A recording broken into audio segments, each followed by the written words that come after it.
Un profesor de secundaria prejubilado desapareció entre la rústica belleza de la rural Idaho. A pesar de estar desaparecido, sus facturas eran pagadas religiosamente y continuaba carteándose con su familia.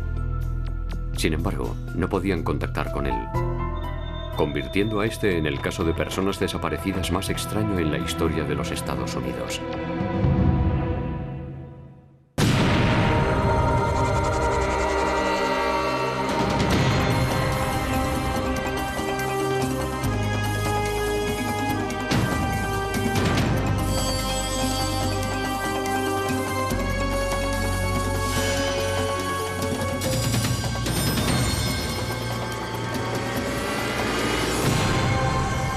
Crímenes imperfectos.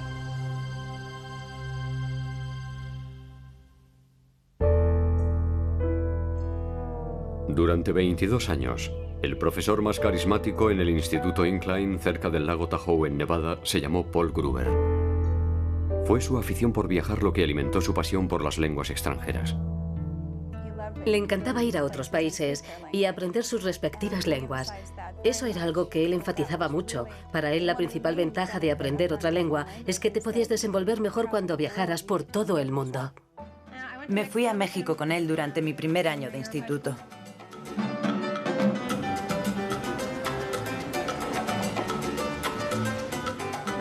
Lo pasamos bien, salíamos a bailar y a hacer todo tipo de cosas desinhibidos. Pero en fin, fue divertido. Cuando tenía algo más de 50 años, Paul Gruber obtuvo en herencia una cantidad importante de dinero y se retiró de la docencia. Se trasladó a Sand Point, Idaho, donde compró una casa a orillas del lago Muskrat. Le gustaba esa vida tranquila. Cuando vi Sand Point fue cuando entendí el porqué. Era la misma atmósfera que en el lago Tahoe. Poco después de las Navidades de 1993, Paul le envió a su nieto de 3 años una tarjeta de cumpleaños, como era costumbre en él. Sin embargo, su hija notó enseguida que esa carta era diferente de las anteriores. Iba acompañada de una nota muy breve y muy fría. No me encajaba. Había algo que me hacía sospechar, algo que no me cuadraba. Así que saqué las anteriores felicitaciones de cumpleaños y empecé a comparar su letra. La firma no se parecía a la suya. Shelly le dejó unos mensajes en el contestador telefónico de su casa en Idaho. Para su sorpresa, él no le devolvió la llamada. Entonces Shelly llamó al departamento de policía local pidiéndoles que comprobaran si su padre se encontraba bien. Los detectives no encontraron a nadie en casa y no había ningún acceso forzado. Finalmente se dieron cuenta de que dentro todo había desaparecido.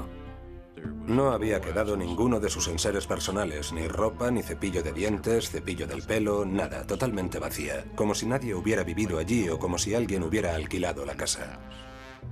Aparatos de música, objetos de valor como la televisión ya no estaban ahí. Shelly decidió tender una trampa. Dejó un mensaje cebo en el contestador de su padre en el que le decía que no se olvidara del cumpleaños del marido de ella. ¿Y puedes, por favor, enviarme el dinero del que hablamos? Creo que fue simplemente un ardid que ella se había ingeniado para ver qué ocurría. 5 días después, el padre de Shelly le envió a su yerno una tarjeta de cumpleaños y un cheque por valor de $20. Ella sabía bien que su padre le había prometido que nunca le mandaría un cheque a su marido, y ni siquiera creo que fuera su cumpleaños. Eso es lo que le hizo creer que algo le había ocurrido a su padre. Un perito en documentos forenses de la Policía Estatal de Idaho comparó la escritura del cheque y de la carta con la que Paul Gruber había dejado en otras muestras escritas. Cuando nos enviaron los resultados del estudio grafológico, el experto intuyó que era la letra de Gruber. La familia de Paul, sin embargo, no daba crédito. A mí no me parecía su firma. Mi marido estaba también de acuerdo conmigo en eso.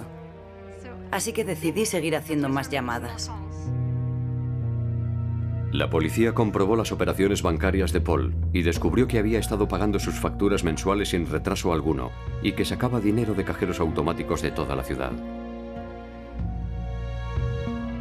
Curiosamente, ninguno de los cajeros tenía imagen alguna de la persona portadora de la tarjeta. Ningún cajero de los utilizados tenía cámara de seguridad, ninguno, por tanto nos pareció un tanto extraño. ¿Era eso una mera coincidencia? Y en caso de que Paul se encontrara bien, ¿dónde vivía? ¿Y por qué no respondía a las llamadas telefónicas de sus familiares?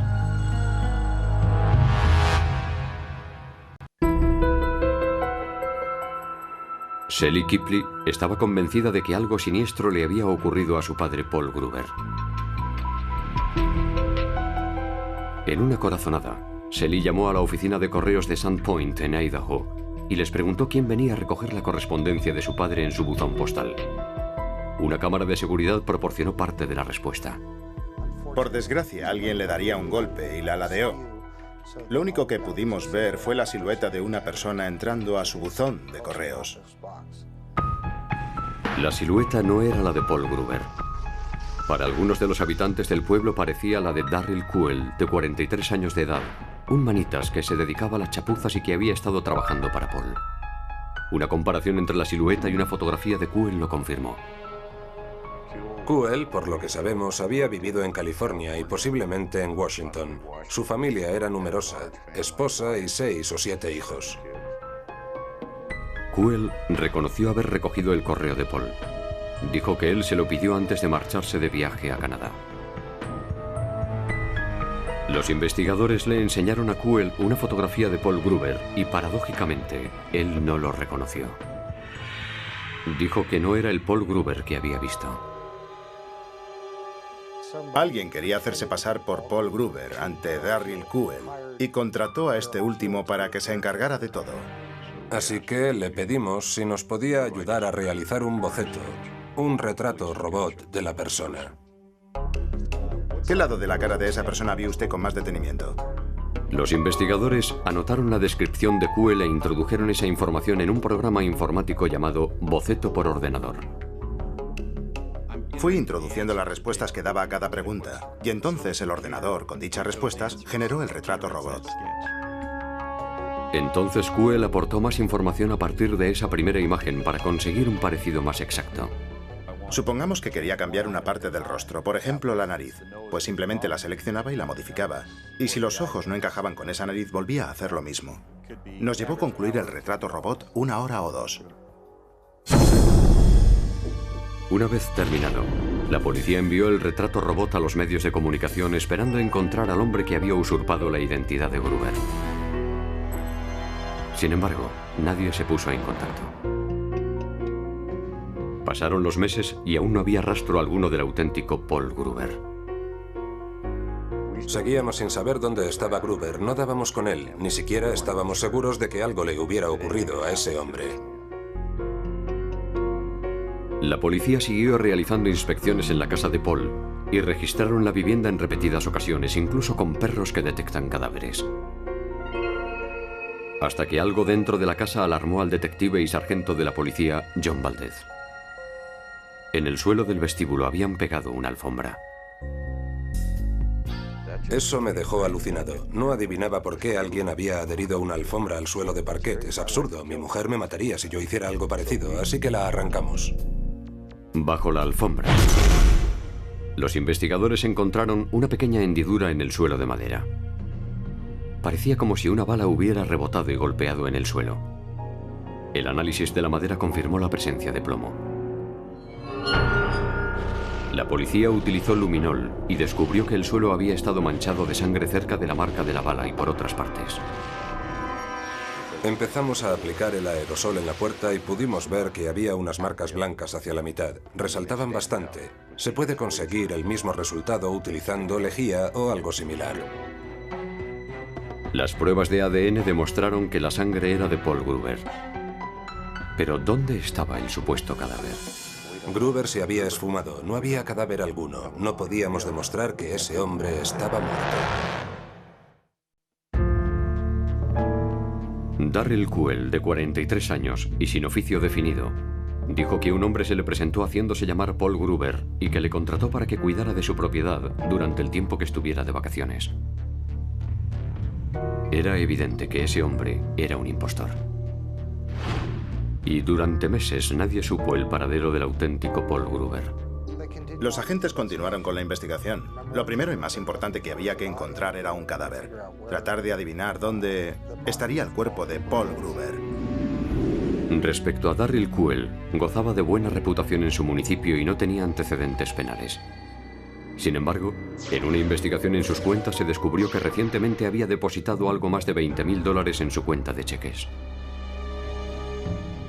Simultáneamente se había retirado una cantidad similar de dinero de la cuenta de Paul Gruber.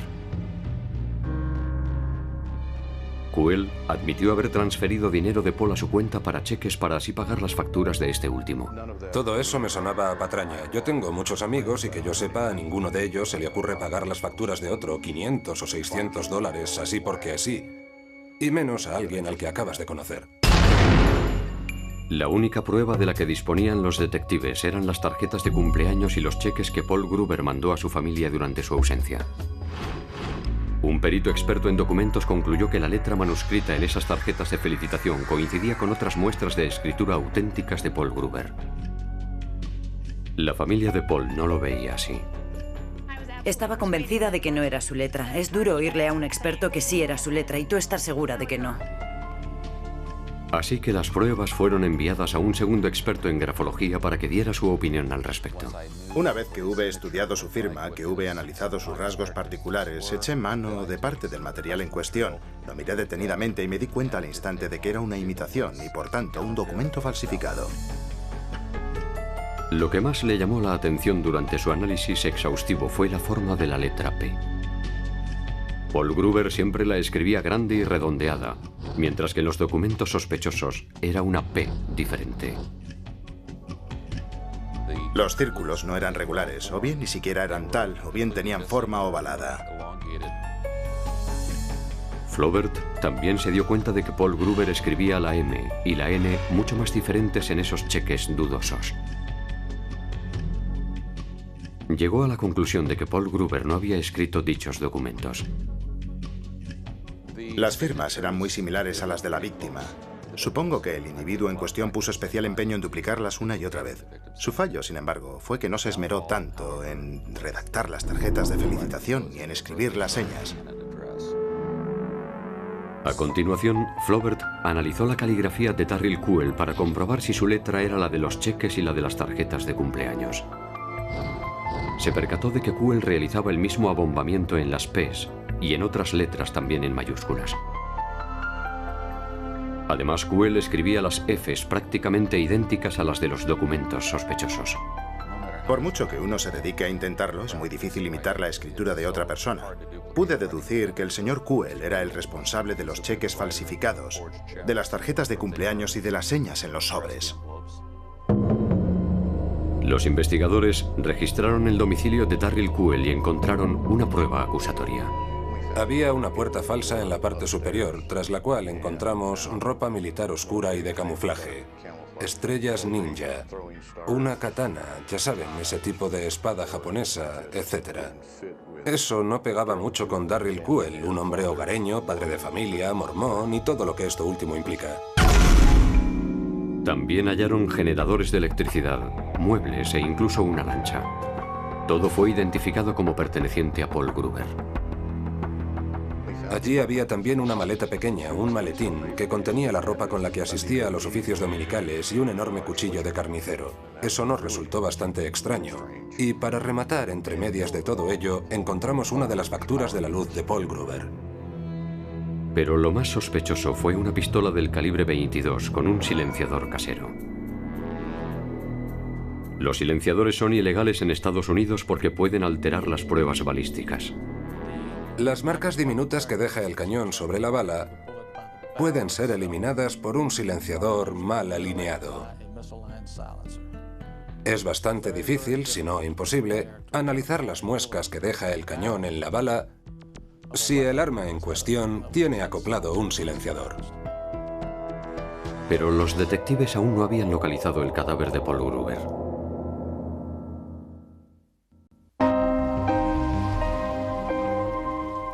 $18 meses después de la desaparición de Paul Gruber, los investigadores volvieron a registrar su casa. Esta vez, en un hueco de poca altura del sótano, encontraron un leve desnivel que no existía antes. Al parecer, alguien había excavado en el suelo. Estuvimos 2 días dedicados a ello. Cribábamos la tierra de cada uno de los cubos de unos 20 litros de capacidad. No se nos escapaba ni un centímetro cuadrado. Llevábamos ya excavado algo más de medio metro de profundidad hasta que finalmente apareció lo que parecía ser un colchón de aire. A continuación comprobamos que dentro había un cadáver. El cadáver fue identificado como el de Paul Gruber. había recibido 4 disparos.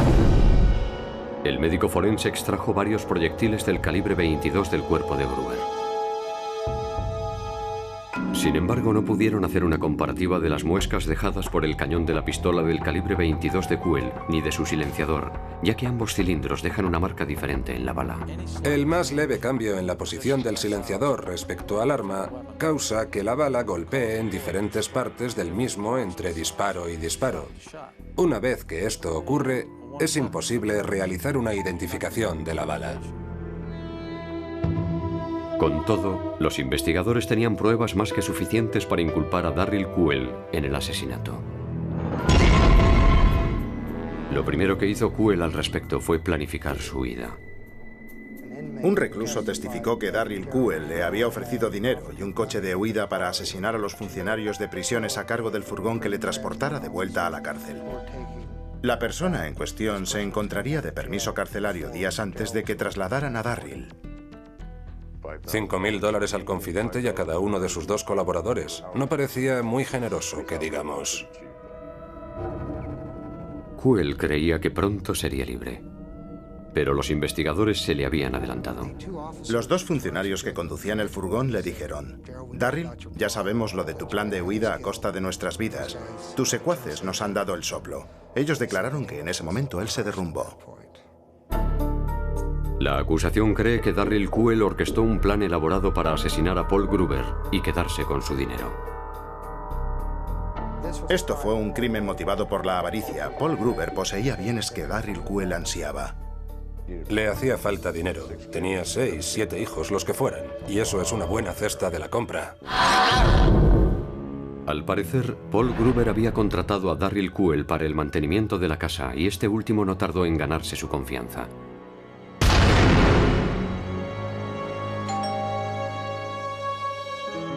En algún momento, tras las Navidades, la acusación cree que Kuehl fue a casa de Paul armado con una pistola del calibre 22 y le asestó 4 disparos. Falló uno de ellos. La bala rebotó en el suelo dejando una hendidura en el parque.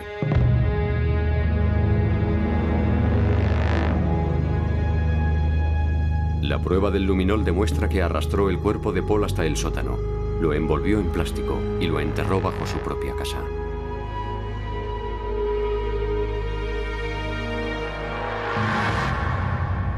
Kuehl limpió la sangre del suelo y pegó una alfombra encima de la hendidura que había dejado la bala rebotada.